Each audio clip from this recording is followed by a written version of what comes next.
I want to welcome everybody out to Lost in the 80's. My name's Johnny B. And I'm Bretman, dude. And we want to welcome you to our podcast where we talk about everything 80's. Why?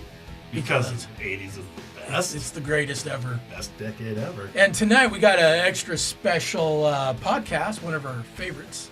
I'd say it's one of our favorite eras, and it has a double meaning, John. Oh, yeah.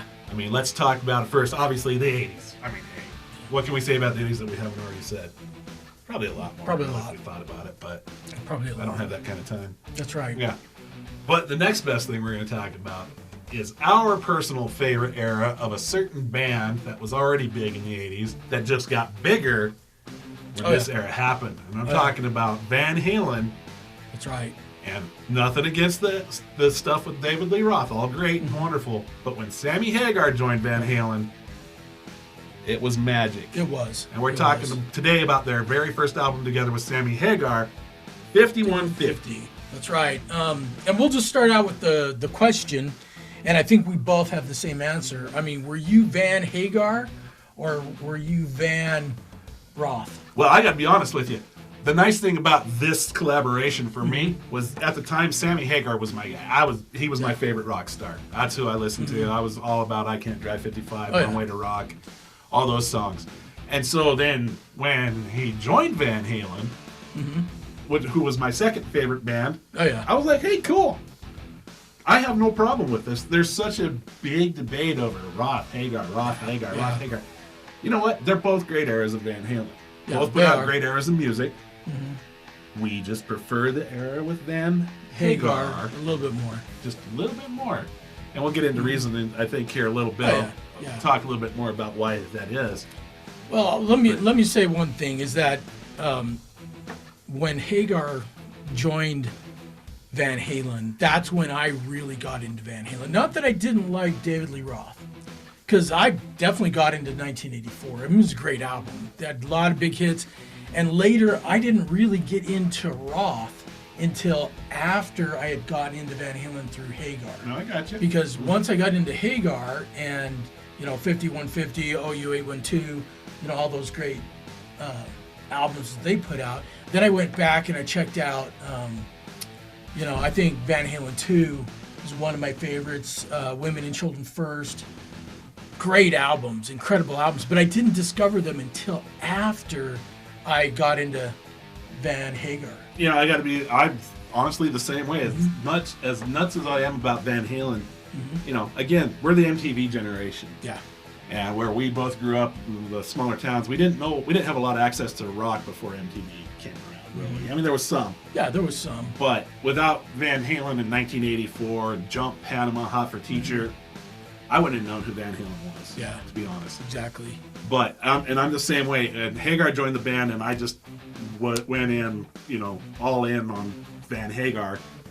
But at the same time, I was like, well, I want to check out Van Halen's older stuff, because I had heard, all this great stuff. And so I went back and I bought everything from the first album all the way up through Diver Down, which was their last album before 1984.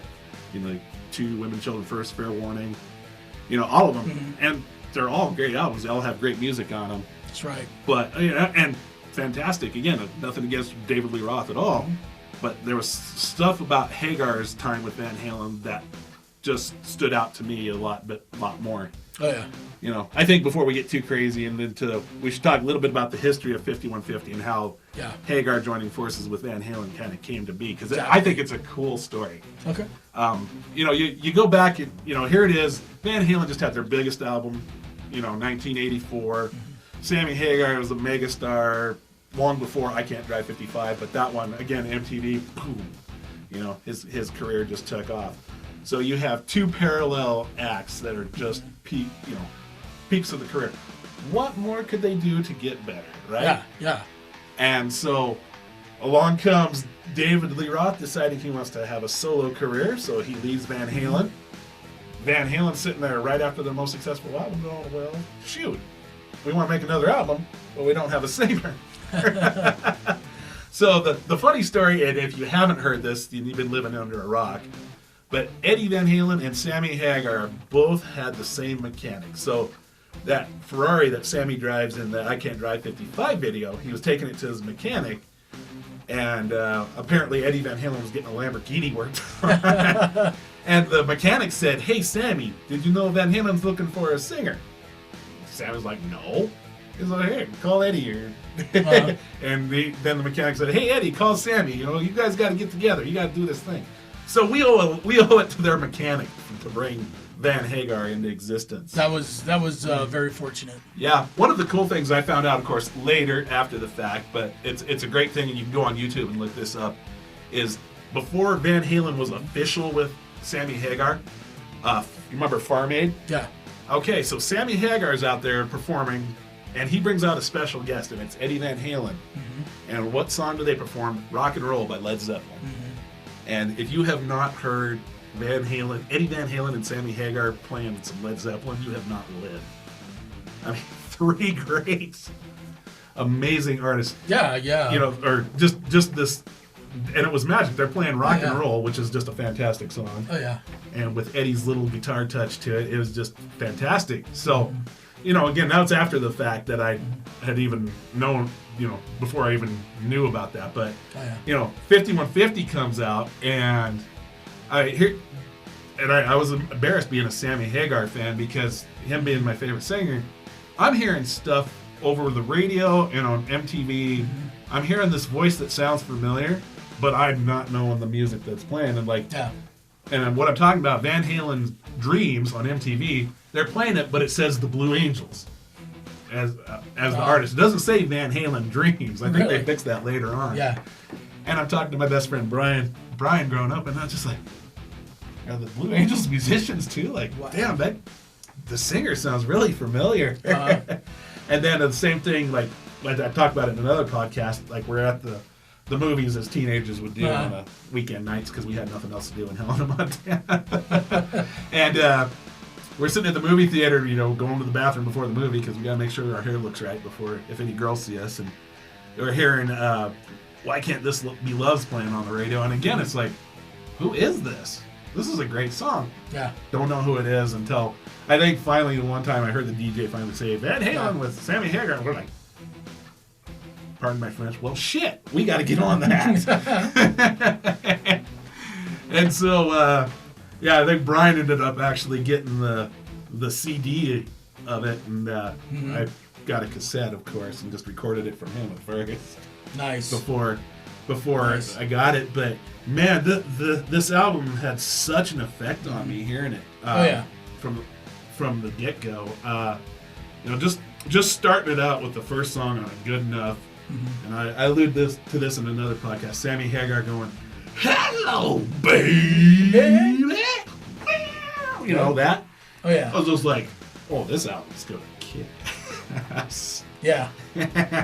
Boy, that song, Good Enough, just took off, and it just goes into just the variety of music on it too, because it's not just straight hard rock. Yeah. You kind of expect it from Van Halen and Sammy, but it also where it really impacted me, especially as I got older, is lyrically how Van Halen matured. Yeah. Well, and that's what I always thought about. Roth was great at what he did, but Roth, there wasn't a lot of variety with Roth. I mean, they basically had, their style, and they stuck to it. Like, they did not deviate from that style much. And that's what I loved about when Hagar came to Van Halen, because he brought him down. They started doing some love ballads. They became and I don't mean this as a bad thing. They became a little bit more popish. Well, that's the funny thing. I actually just read an article of Sammy Hagar where he's saying people blame Sammy Hagar for the keyboards on all the Van Halen albums. Now, granted, if you listen closely to Van Halen albums prior to Sammy, obviously there's keyboards, but Dave hated keyboards. Yeah. But Sammy came in, and Eddie says, "Hey, I've got this idea," and he'd play it for Sammy, and Sammy'd be like, "Well, that's great, let's do it." And then Sammy could add lyrics and that kind of thing. And so everyone blames Sammy, but it was actually Eddie that really wanted more keyboards in the music, which pop-friendly, radio-friendly Van Halen was born. And that's it wasn't a bad thing. Thing at all. No. In fact, it brought them more into mainstream.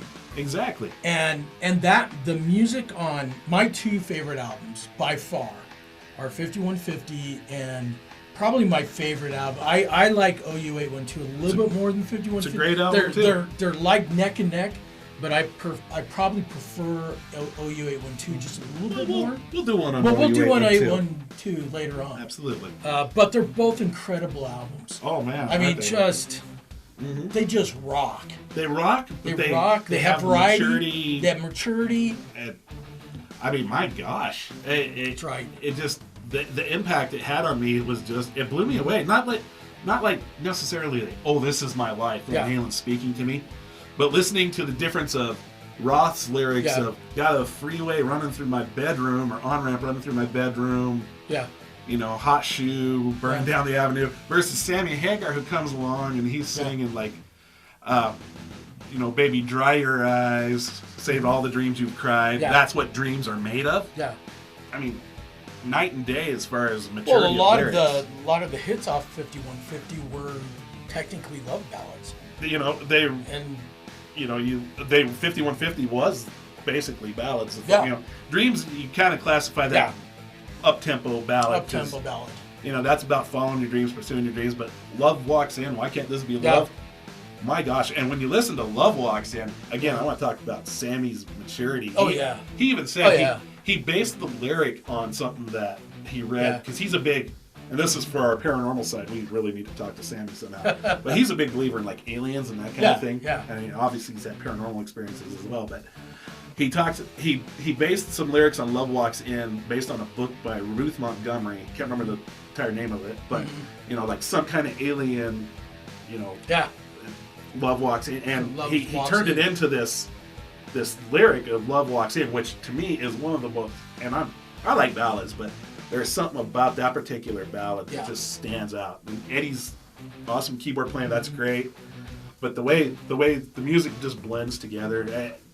And Sammy will tell you this too. Is Eddie'd write music, and Sammy could instantly just come up with lyrics for a lot of the songs that they were writing. They just had this chemistry. Yeah, definitely. And I don't know. Love Walks In just really freaking hit me. Like, and it wasn't like because I'm in love with some girl or whatever. It was just a good song. Oh yeah, they're just like I said, just an incredible album. Yeah, I mean, and such a 180 from 1984. And that's what I think pissed a lot of the diehard Roth fans off, because it was a 180 from what they knew. Yeah. And again, you know, it wasn't anything against Roth by any means. Yeah. It's like, geez, you know, how many bands have changed singers? Exactly. But here's the thing too, Van Halen, although they were successful, Sammy Hagar was successful. This was the first #1 album for Van Halen, 5150. Yeah. They'd had success, but they never had #1 albums before Sammy joined the band. So to me that says something like, well, people appreciate the artistry between these two bands coming together. Well, like I said, there's nothing wrong with becoming a bit more popish, becoming a bit more mainstream. You know, because the music, it inspired more people. It got into more homes. It got on the radio more, and it's great music. It is. And you know, the funny part is about it, even though they're pop radio friendly, I got to talk about the album title, 5150. 5150. What does 5150 mean? It's the California police code for someone that's wacko, flipped out, and crazy. And so I thought that was just fitting that Van Halen was like, all right, cool. We're going to name our new album 5150. It's going to be the California. We won't talk about what For Unlawful Carnal Knowledge stands for. Yeah. Besides, that was 91. Well, I'll tell you what, as we probably should be starting looking to end this up, but I wanted to share a quick story about how 5150 affected me personally. And it's not the way that you think.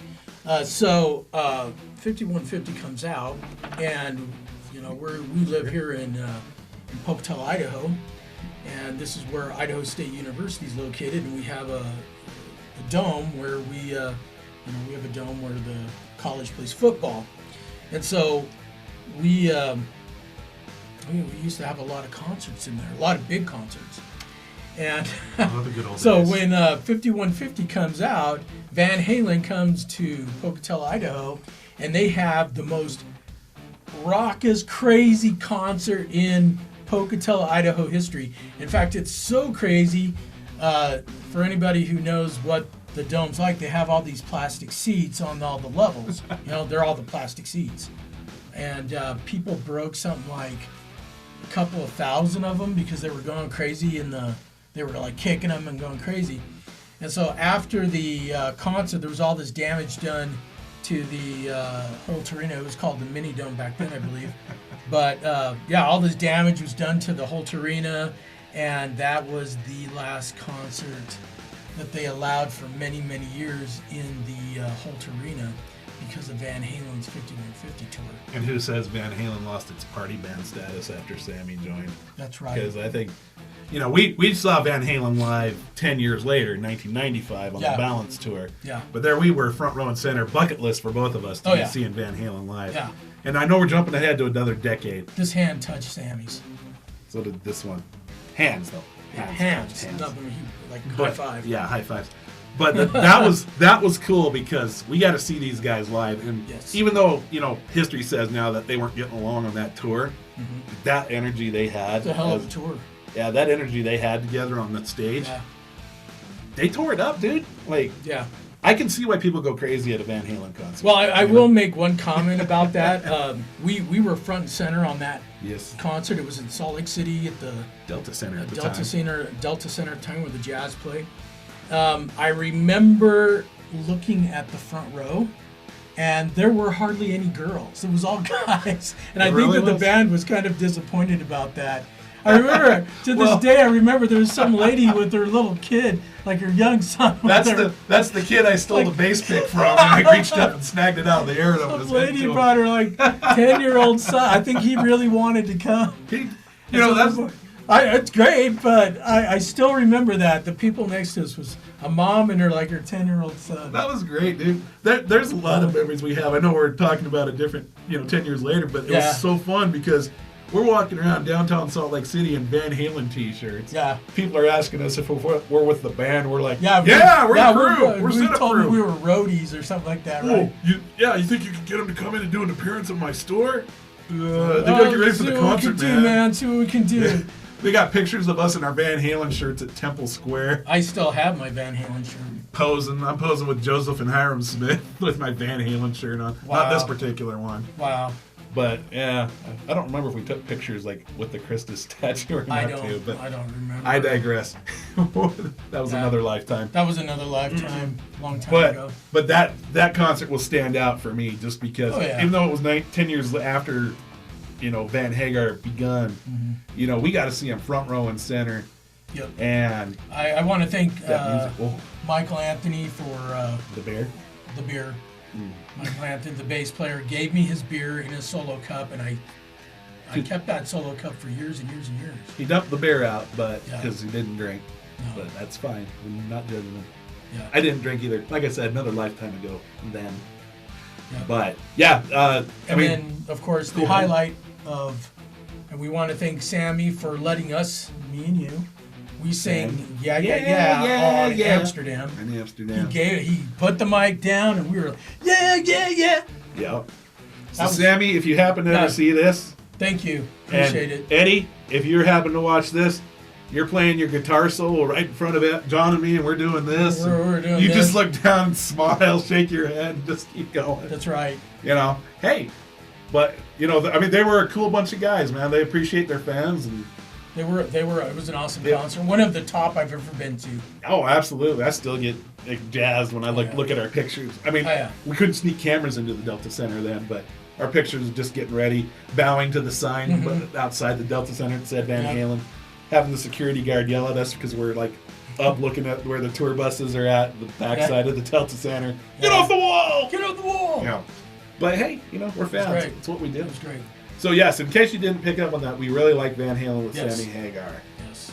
And that's how we bring it back around, right? To this day, Van Halen, Van Hagar, and Van Roth.